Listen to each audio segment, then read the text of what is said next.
Pemirsa, kita akan lanjutkan dan kita masih berada di Dari Desa. Saya masih dari Desa Bojong, Kecamatan Cilimus, Kabupaten Kuningan bersama Ibu Oom, Ibu Kepala Desa kita 3 tahun menjabat menjadi Kepala Desa. Dan tadi di sesi pertama sudah disampaikan bahwa kalau dihitung-hitung porsinya lebih banyak buat masyarakat daripada buat suaminya, buat keluarganya. Tapi Bu, ini sebelum kita ke bantuan Bu, kalau ngobrol dengan anak-anak, dengan Bapak gitu, ngafe gitu kemana gitu, masih ngomongin kerjaan nggak? Masih, masih. Masanya kita pada saat seperti itu kan. Handphone nggak dimatiin, handphone? Iya, saya handphone tidak pernah saya matikan. Bahkan waktu saya tidur pun tetap ada. Tetap di samping? Samping. Oh. Soalnya khawatir bila ada warga yang butuh ya? Seperti itu. Ya selalu standby. Saya bisa standby. Bahkan pada saat kita misalnya kumpul acara keluarga, tetap terkadang sempat anak-anak datang, tapi kita sudah sampai nih mau ke lokasi nih, ada telepon yang meninggal. Kita tinggal kata, mama ayo mama kesana aja dulu, kami biar duluan katanya nanti nyusul. Yang alhamdulillah itu anak saya 4 orang itu semuanya mengerti, mendukung posisi banget ibunya ya. Gitu ya. Dan kebetulan memang waktu itu ibu saya pernah juga menjabat sebagai lurah di Sumatera, waktu itu di kecamatan. Ibu asli lahir di mana sih Bu? Kalau saya lahirnya di Sumatera. Kalau asli sih kebetulan sebenarnya ayah saya dari Bandung. Oh, numpang lahir doang di sana ya? Ya. Ibu saya dari Banten. Waduh. Bapak hanya yang asli dari sini? Ya, dinas ibu saya kebetulan dinas di keluarga itu di Pemda Bengkulu. Oh. Jadi ya. Oh ya udah tahu lah orang-orang pemerintahan ya tahu kerjanya seperti gitu, apa ya Bu ya. Oh kayak gitu. Oke, itu ya Bu ya. Jadi ternyata anak-anak, suami paham betul lah siapa ibunya ya Bu ya. Kita masuk ke soal COVID kemarin Bu. Iya. Yang saya bilang tadi, saya yakin Ibu adalah salah satu kepala desa yang nggak bisa tidur karena harus banyak yang difikirkan. Salah satu yang mengemuka ketika COVID adalah soal bantuan. Iya. Bagaimana kemudian mengemuka di media banyak orang yang mungkin tidak dapat bantuan, padahal pintu bantuannya kalau tidak salah 9 atau 10 ya Bu ya. Banyak sekali itu bantuannya. Ibu bisa jelaskan itu nggak Bu ke masyarakat? Kameranya yang ini Bu, silahkan bisa dijelaskan nggak soal itu? Berkaitan dengan bantuan COVID, dan memang saya pada saat dilantik, setelah dilantik COVID. Ya, COVID. Jadi COVID itu. Ya, di sini satu kita benar-benar harus ekstra. Ekstra apa? Pada saat awal saya harus gimana pendekatan dengan aparatur saya sendiri. Saya harus bina dulu aparatur sendiri. Kemudian saya juga bagaimana caranya dalam hal yang berhubungan dengan COVID ini.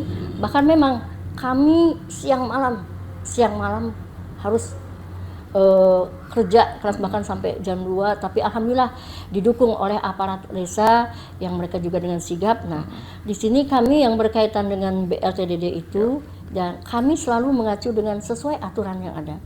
Dan kami laksanakan itu dan alhamdulillah memang kalau kendala-kendala itu pasti saja ada. Namun kami berusaha turun ke warga dengan menjelaskan. Ya, dengan dijelaskan tetap sih namanya masyarakat, masyarakat. Apalagi ya, contoh kalau memang BLTDD kita kan dengan Mustesus langsung kita tahu kan langkah yang mana harus itu.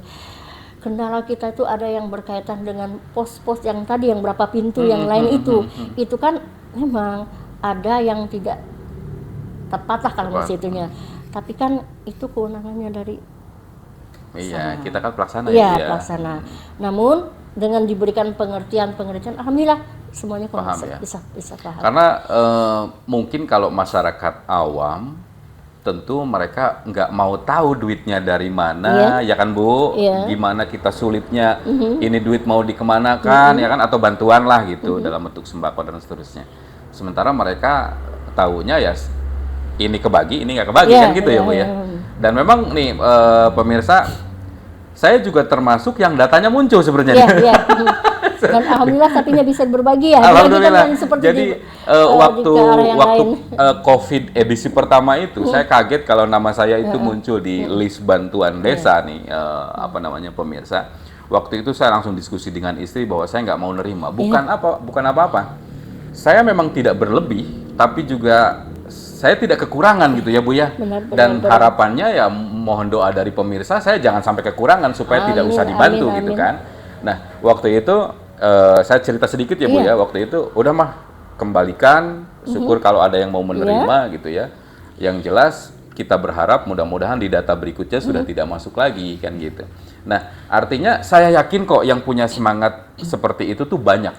Di desa ini pasti banyak yang masuk daftar tapi tidak mau menerima karena keadaannya gitu ya. Sudah jauh lebih baik daripada yang lain. Nah, menghadapi mereka yang memang nggak bisa dapat, itu gimana Bu caranya? Ya, tadi disampaikan oleh Bapak sempat muncul dan alhamdulillah ini Bapak adalah salah satu lah orang yang dengan berbesar hati ya walaupun namanya ada akhirnya diarahkan ke yang lain, dan itu memang ada terjadi di masyarakat kita dan memang merasa ini gimana Bu? Nah, kita desa ataupun aparat desa tidak bisa mengambil itu. Ya, tidak bisa mengambil itu. Hanya kami memberikan arahan kalau memang ini silakan diambil seperti bagian itu ya. Kalau mau diberikan, mangga. Itu ada orangnya. Silahkan mau diberikan langsung, silahkan. Kalaupun misalnya mau melalui aparat kami, nanti kami berikan fotonya.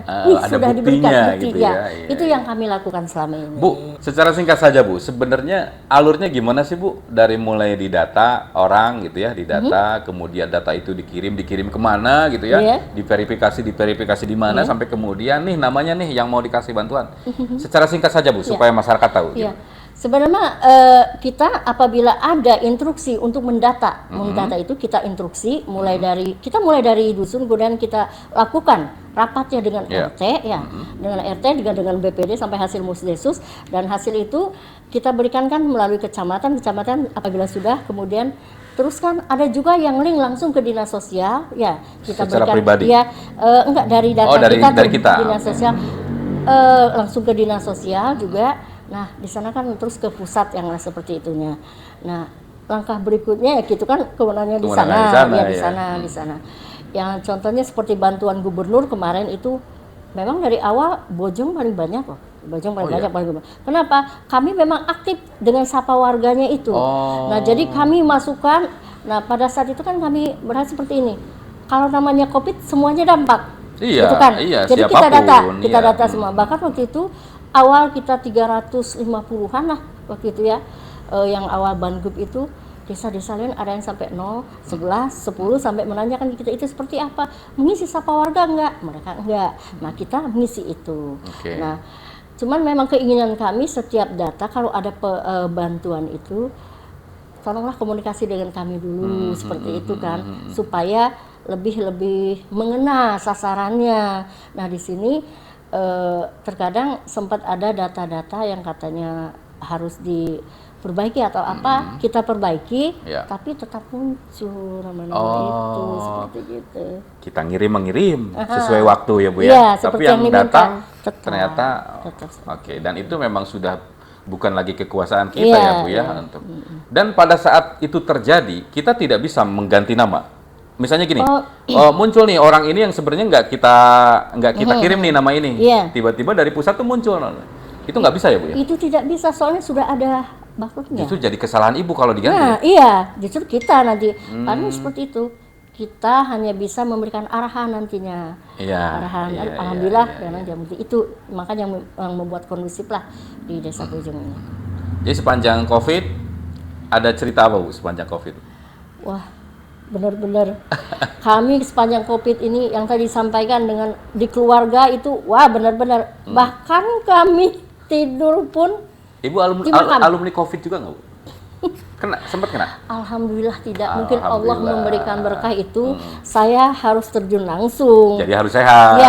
Saya terkadang harus melihat ini mayat, mencari dari keluarga kan, dianya kan takut ya. Kita ke kamar jenazah, kita harus buka. Ya, tapi dengan sesuai lah kita menggunakan APD bahkan kami tidur di makam, soalnya baru pulang udah ada lagi ya itu. Tapi ini membuat satu kekeluargaan kami itu makin kuat, erat, lebih kuat, ya, mudah-mudahan lebih tangguh lagi gitu. Dan Bojong salah satu desa yang rasa kekeluargaannya kuat ya Bu? Alhamdulillah masih itu. Dan berkat doa semuanya juga sampai sekarang juga kita bisa ke desa mandiri. Wow, Ya. oke, nanti di sesi ketiga kita ngobrol soal pembangunan desanya ya Bu ya. Ini saya lihat banyak sekali piala ini. Kayaknya Ibu termasuk yang banyak mendapatkan penghargaan ya. Nanti kita akan lanjutkan di sesi ketiga masih di Dari Desa.